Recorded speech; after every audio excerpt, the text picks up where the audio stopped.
Okay so hello guys. आज हम ये देखने वाले हैं कि क्यों पाइथन इतनी ट्रेंडिंग में है, क्यों इतनी फेमस है, क्या है पाइथन, क्या है इस पाइथन के अंदर ऐसा जो कि दूसरी लैंग्वेजेस से इसे अलग बनाता है। सो बेसिकली एक इंट्रोडक्शन रहेगा पाइथन के लिए, ठीक है ना। और इसके बाद मैं आपको बता दूं, मैं अपने इस चैनल पे एक पूरी सीरीज़ बना रहा हूँ पाइथन के ऊपर, जहाँ पे पूरा पूरा मैं कोर्स डालूंगा पाइथन का, स्टेप बाय स्टेप आपको सब कुछ समझाऊंगा कि पाइथन में कैसे कोड लिखा जाता है और कैसे सारे काम होते हैं। तो चलिए अब शुरू करते हैं, ठीक है। ओके सो चलिए सबसे पहले एक बेसिक सी डेफिनेशन के साथ शुरू करते हैं हम लोग। तो अगर आप कहीं भी जाएंगे, मतलब गूगल पे सर्च करेंगे पाइथन के बारे में, तो एक बहुत बेसिक सी डेफिनेशन आपको वहाँ पे मिलने वाली है, जिसमें कुछ वर्ड्स होंगे जो हर जगह आपको कॉमन देखने हैं। और वो कुछ इस तरह होगा कि यार Python is an interpreted high level and object oriented programming language. अगर देखिए इस केस में अगर आप एक बिगनर हैं, ठीक है, आपने पहली बार मतलब कोई लैंग्वेज की स्टडी कर रहे हैं, उसे पढ़ने जा रहे हैं, तो यहाँ पर कुछ ऐसे वर्ड्स आ जाते हैं जो कि इनिशियली समझना थोड़ा मुश्किल रहता है अगर आप एक बिगिनर हैं। अगर मैं हाई लेवल की बात करूँ तो ये तो मैं पहले क्लियर कर देता हूँ कि हाई लेवल यहाँ पाइथन प्रोग्रामिंग लैंग्वेज को इसलिए कहा गया है क्योंकि ये इंग्लिश के बहुत क्लोज है, ठीक है, और यही वजह है कि इसको एक हाई लेवल लैंग्वेज कहा गया है, ठीक है। अब जो हमारे दो वर्ड्स यहाँ पर बचे, एक तो आपका आ गया इंटरप्रेटर और जो सेकंड है वो है object oriented programming language. Okay so देखो होता क्या है कि जब भी आप कोई कंप्यूटर लैंग्वेज उठाते हैं या मतलब किसी भी तरह की कंप्यूटर लैंग्वेज आप लें, तो बेसिकली कॉमनली यहाँ पर जो लैंग्वेजेस, दो तरह के सॉफ्टवेयर यहाँ पर यूज़ करते हुए आपको दिखेगी। सबसे पहला एक तो कंपाइलर और दूसरा होगा इंटरप्रेटर, ठीक है। काफ़ी सारी लैंग्वेजेस हैं जो कि कंपाइलर का यूज़ करती हैं और काफ़ी सारी लैंग्वेजेस हैं यहाँ पर जो इंटरप्रेटर का यूज़ कर रही है। उनमें से एक लैंग्वेज आती है पाइथन, जो कि इंटरप्रेटर सॉफ्टवेयर का यूज़ करती है, ठीक है। और इसे ऑब्जेक्ट ओरिएंटेड प्रोग्रामिंग लैंग्वेज भी इसलिए कहा गया है क्योंकि इस लैंग्वेज के अंदर आपको यूटिलिटी प्रोवाइड करी जाती है कि भाई ऑब्जेक्ट्स के फॉर्म में ऑब्जेक्ट्स बना के आप अपने कोड को लिख सकते हो, ठीक है। तो हो सकता है अगर आप एक बिगनर हो थोड़ी सी प्रॉब्लम आएगी आपको ये समझने में, तो मैं इसी चीज़ को अपने नेक्स्ट एग्जाम्पल से आपको समझाता हूँ, ठीक है। तो सपोज करो कि यार अभी आप जर्मनी गए हो, ठीक है, जर्मनी आप पहुँच गए, और यहाँ अच्छी बात यह है कि आपको जर्मन भी आती है, यानी वहाँ की जो लोकल लैंग्वेज है वो भी आती है, ठीक है। अब सपोज करो आप एक मार्केट में खड़े हो, वहाँ पर किसी शॉप पे जाके आप कुछ बाय करना चाहते हो, तो ऑब्वियसली वहाँ पर आपको जर्मन लैंग्वेज का यूज़ करना ही पड़ेगा, क्योंकि आप जानते हो कि वहाँ पर जितने भी लोकल लोग हैं वो हिंदी तो बोलने वाले हैं नहीं। तो इस केस में अच्छी बात यह है, चूँकि आपको जर्मनी आती है तो आप कोई भी प्रोडक्ट बाय कर सकते हो और अच्छे से कम्युनिकेट कर लोगे, तो यहाँ आपको कोई प्रॉब्लम नहीं आने वाली। बट अब मैं इस केस में थोड़ा जो है चेंज करता हूँ, वो चेंज कुछ ऐसा है कि सपोज करो अभी आप जर्मनी तो गए हो, लेकिन यहाँ एक प्रॉब्लम ये है कि आपको जर्मन नहीं आती, ठीक है। अब आप मार्केट में गए, आप कुछ बाय करना चाहते हो, तो अगेन आप इसी प्रॉब्लम में फंस जाओगे कि मतलब कम्युनिकेट कैसे करो, प्रोडक्ट तो आप बाय करने के बाद में सोचोगे, तो यहाँ एक कम्युनिकेशन गैप आ जाता है, ठीक है। तो अब इस प्रॉब्लम को सॉल्व कैसे करें, तो इसका सोल्यूशन कुछ इस तरह से होगा, क्यों ना हम एक ट्रांसलेटर इंट्रोड्यूस करा दें इन दोनों के बीच में। तो होगा क्या है कि ये जो ट्रांसलेटर होगा, यानी जो थर्ड पर्सन होगा, इस केस में हिंदी और जर्मन ये दोनों लैंग्वेज जानता होगा, तो जो कम्युनिकेशन गैप है वो काफ़ी हद तक कम हो जाएगा और मतलब काम तो हो ही जाएगा। ये एक सोल्यूशन है प्रॉपर, काफ़ी लोग यूज़ भी करते हैं, ठीक है। तो अब ये जो पूरा एग्जाम्पल मैंने बताया, अब इस एग्जाम्पल को आप किसी भी प्रोग्रामिंग लैंग्वेज के साथ कैसे लिंक करेंगे, अब वो समझ लेते हैं। सपोज करिए यहाँ पर जो आपका जो इंडियन आदमी आपको यहाँ पे दिखाई दे रहा है, ठीक है, लेफ्ट साइड में, आप सपोज करिए कि ये आप हैं, ठीक है। आप सपोज करिए कि आपने पाइथन सीख लिए, ठीक है, आप अभी ऐसा मान के चलें, और आपने बहुत अच्छे से उसके अंदर एक कोड लिखा है, मतलब पाइथन में कोड लिखा है, ठीक है, फाइल वाइल सब तैयार है आपकी।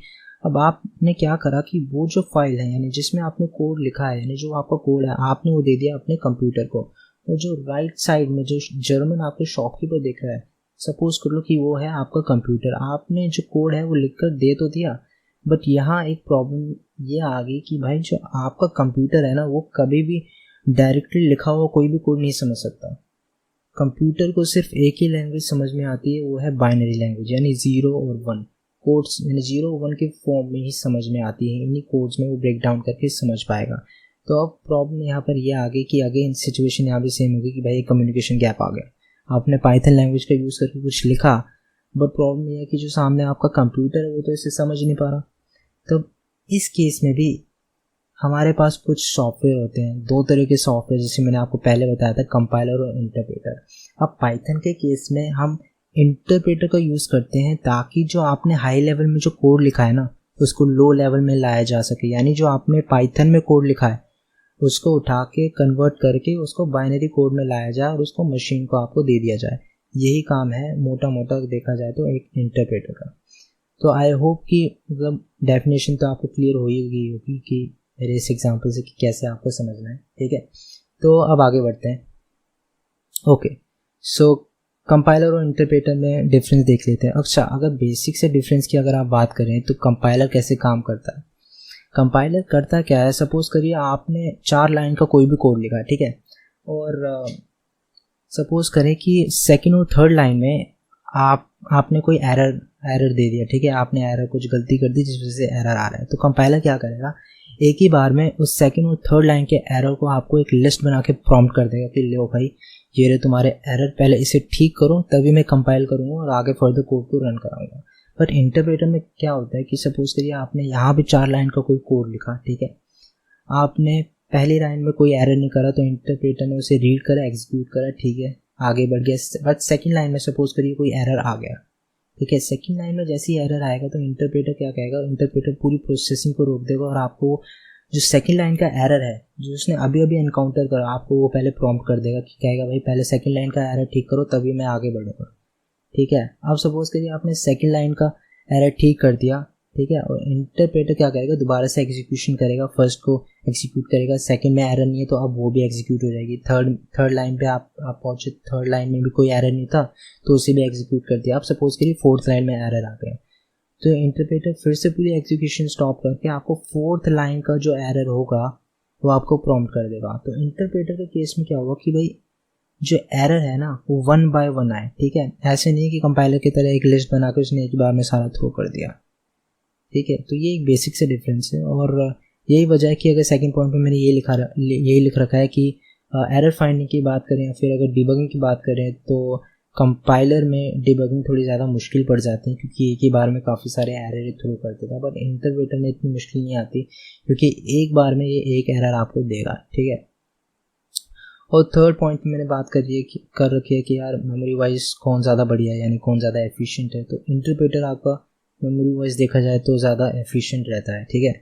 अब कंपाइलर क्यों नहीं रहता मेमोरी एफिशिएंट, वो इसलिए क्योंकि जब कंपाइलर अपनी प्रोसेसिंग करता है तो वो कुछ एक्स्ट्रा फाइल्स जनरेट करता है, ठीक है, इस वजह से वो थोड़ी ज़्यादा मेमोरी ले लेता है एज़ कम्पेयर टू इंटरप्रेटर।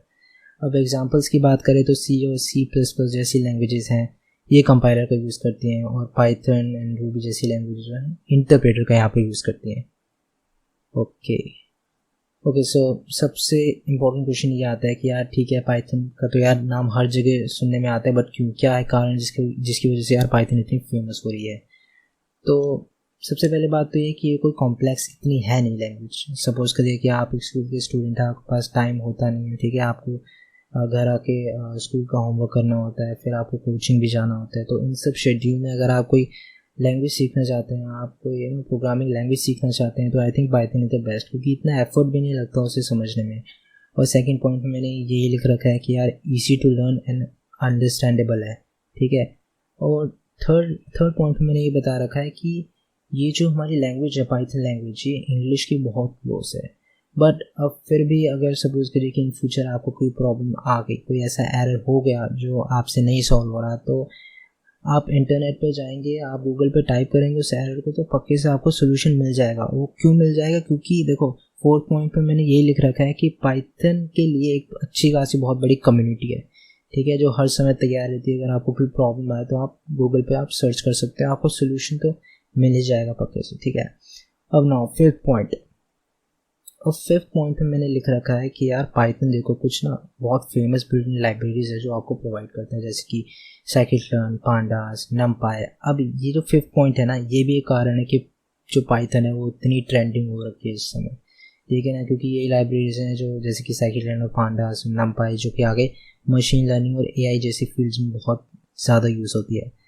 और देखो सिक्स पॉइंट में मैंने कुछ ये लिख रखा है कि यार Python is used in the field of data science, machine learning, deep learning. अब बात ऐसी कि यार इस समय ना डेटा साइंस में कुछ ज़्यादा ही बूम सा चल रहा है, तो ये एक रीज़न भी है कि यार पाइथन की डिमांड बहुत ज़्यादा बढ़ रही है ना, पाइथन के प्रोग्रामर लोगों को ज़्यादा चाहिए।